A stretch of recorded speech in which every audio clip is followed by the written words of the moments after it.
آمد خط سے ہوا ہے سرد جو بازار دوست، دود شمع کشتہ تھا شاید خط رخسار دوست۔ آمد خط کا مطلب تو آپ سمجھتے ہیں، یعنی خط کے آنے سے، اور بازار سرد ہونے کا مطلب ہوتا ہے مندہ پڑ جانا یا بے رونق ہو جانا۔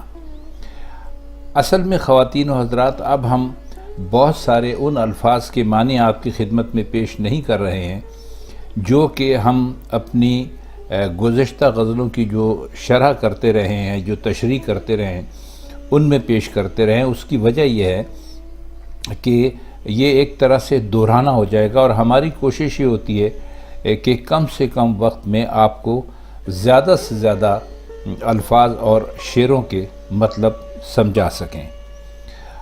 اور دودھ کہتے ہیں دھوئیں کو، اور شمع کشتہ کہتے ہیں بجھی ہوئی شمع کو، یعنی جو شمع جلتے جلتے بجھ چکی ہو، اس کا موم ختم ہو گیا ہو یا اس کا تیل ختم ہو گیا ہو، تو اس کو کہتے ہیں۔ اور خط رخسار دوست کہتے ہیں۔ خط کہتے ہیں اصل میں دو معنی ہیں خط کے۔ ایک مطلب تو ہوتا ہے خط کا وہ خط جسے میں اور آپ اچھی طرح جانتے ہیں، یعنی جو پیغام لکھ کر کسی کو بھیجوایا جاتا ہے، اور دوسرا خط کہتے ہیں تھوڑی تھوڑی بڑی ہوئی داڑھی کو، یا داڑھی کو کہتے ہیں، اور رخسار کہتے ہیں گال کو۔ تو جب ہم اس کی شرح کریں گے تو انشاءاللہ یہ سارے الفاظ اور یہ ساری چیزیں آپ کے ذہن میں بالکل صاف ہو جائیں گی۔ تو وہ یہ کہتے ہیں کہ محبوب کے خط کا نکل آنا اور اس کے حسن و جمال کا بازار مندہ پڑ گیا، شاید اس کے رخسار کا خط بجھی ہوئی شمع کا دھواں تھا۔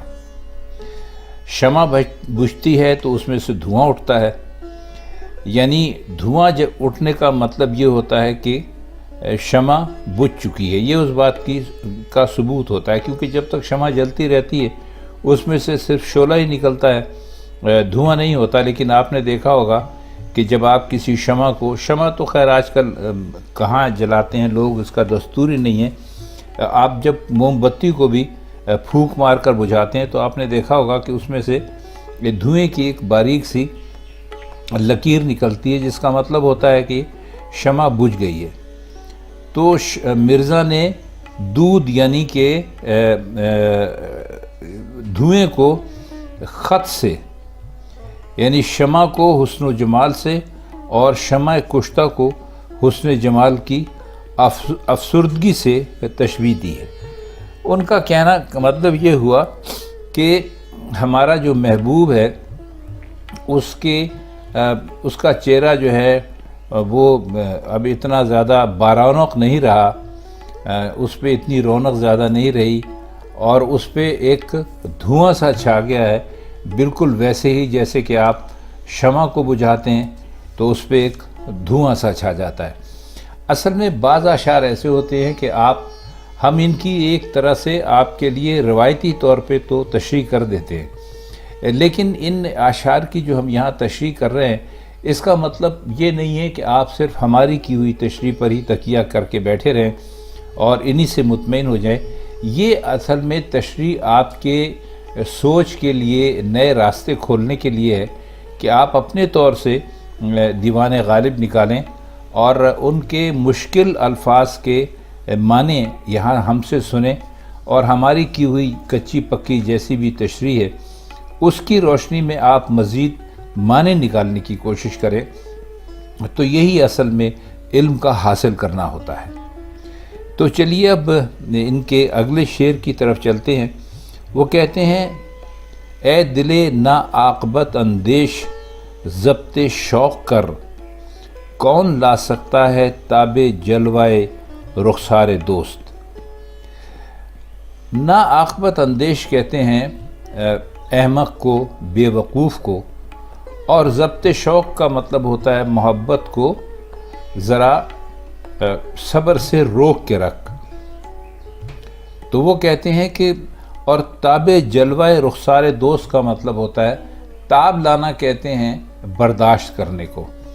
تو تاب جلوہ رخسار دوست، ابھی آپ کو ہم رخسار کا مطلب بتا چکے ہیں، گال، تو یہاں چہرہ ہے ان کا مقصد، وہ چہرہ کہتے ہیں۔ تو وہ کہتے ہیں اپنے دل سے کہ بھائی تم ذرا صبر سے کام لو، جو ہمارا دوست ہے، جو ہمارا محبوب ہے، اس کا چہرہ اتنا حسین اور اتنا خوبصورت ہے، اس کا جلوہ ایسا جادوئی ہوتا ہے کہ اس کی کوئی تاب نہیں لا سکتا۔ تو اپنے دل سے کہہ رہے ہیں کہ بھائی تو نے اپنے انجام کی طرف سے کیوں آنکھیں بند کر رکھی ہیں؟ تیرے لیے بہتر یہی ہے کہ تو شوق دیدار میں بےتاب نہ ہو اور صبر اور ضبط سے کام لے۔ کیا تجھے معلوم نہیں کہ دوست کے جلوے کی کوئی تاب نہیں لا سکتا؟ اور کیا حضرت موسیٰ کا واقعہ تجھے یاد نہیں کہ کس طرح وہ بے ہوش ہو کر گر گئے تھے؟ تو وہ اپنے دل کو سمجھا رہے ہیں، بلکہ اپنے دل کو بتا رہے ہیں کہ تو یہ حماقت چھوڑ دے، اور جس طرح کے ایک محبوب کو دیکھنے کا حق ہے کہ آپ چھپ کر دیکھیں اس کو یا نہ دیکھیں، اس کے چہرے کی طرف نگاہیں ہی نہ اٹھائیں، کہ اگر تم نے ایسا کیا تو ممکن ہے کہ تم بھی بے ہوش ہو کر گر جاؤ، اپنے ہوش و حواس میں نہ رہو۔ تو اس لیے وہ کہتے ہیں کہ اپنے دل سے کہتے ہیں کہ یہ ٹھیک ہے کہ تیرا جو ضبط شوق ہے وہ بہت زیادہ ہے، لیکن تو دوسری طرف یہ بھی تو خیال کر کہ ان کے چہرے کی کون تاب لا سکتا ہے؟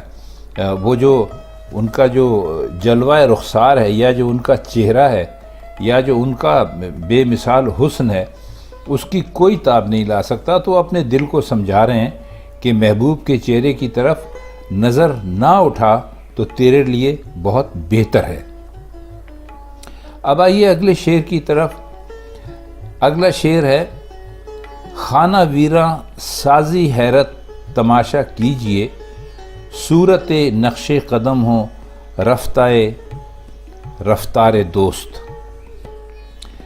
خانہ ویراں کہتے ہیں وہ گھر جس میں کہ کوئی رونق نہ ہو، اور نقش قدم کہتے ہیں پیروں کے نشانات کو۔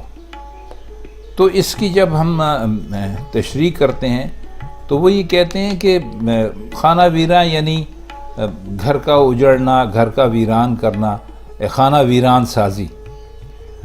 اور رفتہ کہتے ہیں جو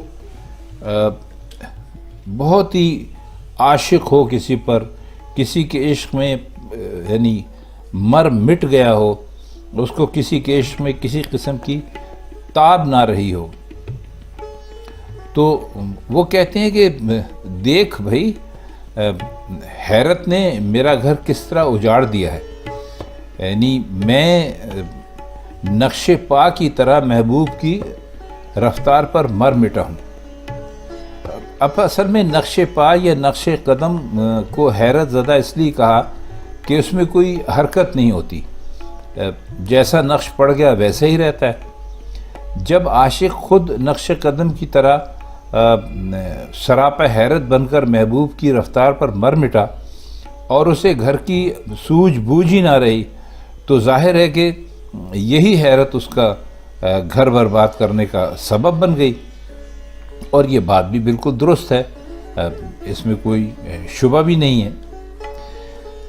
اچھا، اس کا اگلا شعر ہے کہ عشق میں بیداد رشک غیر نے مارا مجھے، کشتہ دشمن ہوں آخر گرچہ تھا بیمار دوست۔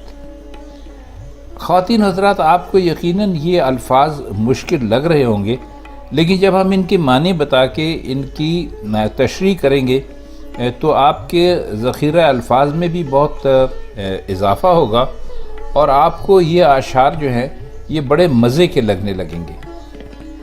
تو چلیے پہلے ان کے جو کچھ مشکل الفاظ ہیں ان کے معنی کرنے کی کوشش کرتے ہیں کہ کیا ہیں۔ تو پہلے ہم لیں گے اس کو بیمار دوست۔ بیمار دوست کہتے ہیں جو محبوب کا بیمار ہوتا ہے، یعنی عاشق ہوتا ہے، اور بیداد کہتے ہیں ظلم کو، اور بیداد رشک غیر کا مطلب یہ ہے کہ جو محبوب نے جو ہم پہ ظلم کیا تھا کہ وہ غیر کی طرف زیادہ متوجہ ہو گیا تھا، تو وہ اس نے ہمیں مار دیا ہے۔ اور کشتہ کہتے ہیں قتل کرنے کو، تو کہتے ہیں کہ میں کشتہ دشمن ہوں آخر، یعنی مجھے دشمن نے مارا ہے، حالانکہ میں اپنے دوست کا عاشق تھا۔